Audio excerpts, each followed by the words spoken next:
आतंकवादी हैं, वो 90% आतंकवादी हैं साहब। उनकी विचारधारा देखिए, उनको छात्रों ने लात दी होगी, मुंह पे पट्टे मारेंगे, वो नहीं दिखाया जा रहा। क्यों? क्योंकि वहाँ मीडिया काम नहीं कर पा रही, वहाँ व्लॉगर्स काम कर रहे हैं। उनसे नारे लग रहे हैं, वो नीट की बात कर रहे हैं, बच्चे खड़े हो गए वहाँ पे। वो नीट की बात नहीं कर रहे साहब, वो बात कर रहे हैं हिंदू राष्ट्र नहीं बनने देंगे, नरेंद्र मोदी तेरी माँ की, फौज तेरी माँ की, पुलिस तेरी माँ की। ये सुनने के लिए बैठी है पुलिस यहाँ पे केवल। देखेंगे यहाँ एक और पक्ष आया है, दूसरा पक्ष वकीलों का आया है, ज्ञापन दे रहा है। ये दूसरा पक्ष है, ये दूसरा पक्ष आया है जो भाजपा के समर्थन में जो लोग आए हैं।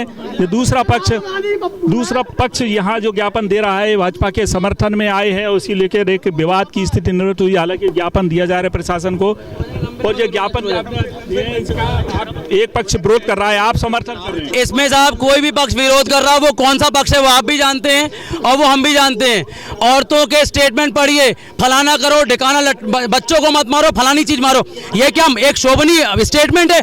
आप प्रधानमंत्री से विरोध कर सकते हैं, प्रधानमंत्री से आपकी कोई बात की रंजिश हो सकती है, प्रधानमंत्री से आप डिसएग्री कर सकते हैं, पर वो एक पद है, उसकी गरिमा का ख्याल आपको रखना पड़ेगा, पहली बात।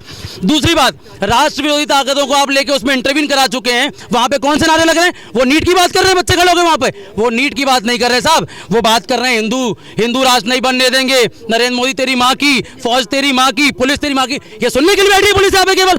शर्म आनी चाहिए। और जिस प्रकार के अधिवक्ता साथी हमारे बीच के निकल के यहाँ विद्रोह प्रदर्शन कर रहे हैं, शर्म आनी चाहिए इन लोगों को कि ये इस जिहादी मानसिकता के साथ में ये साथ में काम कर रहे हैं हम लोग। दिल्ली में जो प्रदर्शन हो रहा है उसमें आतंकवादी हैं, बिल्कुल आतंकवादी हैं, वो 90% आतंकवादी हैं साहब। उनकी विचारधारा देखिए, उनको पैसा मिल रहा है। 5000 स्टूडेंट जंतर मंतर पे थे, 2.5 लाख कहां से आ गए? छात्र छात्राओं को मारा पीटा, डंडे को सेड़े जा। देखो साहब, छात्रों ने लात दी होगी, मुंह पे पट्टे मारेंगे, वो नहीं दिखाया जा रहा। क्यों? क्योंकि वहाँ मीडिया काम नहीं कर पा रही, वहाँ व्लॉगर्स काम कर रहे हैं, और व्लॉगर्स को फंडेड किया हुआ है, वो पैसे देकर काम कर रहे हैं। जो पूरा मेन मीडिया स्ट्रीम है उसको वहां से भगाया जा रहा है। नहीं साहब, मेन स्ट्रीम मीडिया जो है वो सच्चाई की परख करने में लगा हुआ है, क्योंकि वो गोदी मीडिया हो गया। और जो मीडिया दूसरा जो स्पेशलाइज्ड है पैसा ले काम करने में, जो व्लॉगर्स है, मैं मीडिया की बात नहीं कर रहा, जो व्लॉगर्स है वो फंडेड गाइडेड, वो लोग दिखा रहे हैं। वो पूरा वो आतंकवादियों का एक आंदोलन। बिल्कुल साहब, वो बच्चों का आंदोलन था, मगर बच्चों को खुद दिखने लग गया कि ये कहां से आ गए। वहां निहंग खालिस्तानी सब लोग आए थे, उन लोगों को समझ में आ गया कि क्या होने लग गया। देखो साहब, मैं एक बात बोलता हूं कि आपने जिस स्ट्रीम में डाला,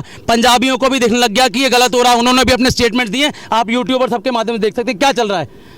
देख सकते हैं वकीलों का जो दूसरा गुट है यहाँ जो आया है, उससे दिल्ली में जो आंदोलन हो रहा है उसमें जो कह रहे हैं 90% उसमें आतंकी हैं, आतंकवादी हैं 90%। जैसे वकीलों का दूसरा ग्रुप जो ग्वालियर में कह रहा है, टकराव की हालत थी, हालांकि प्रशासन ने, पुलिस प्रशासन की मौजूदगी में ये टकराव टाल दिया गया है, लेकिन दो गुट वकीलों के यहाँ आमने सामने आ चुके हैं।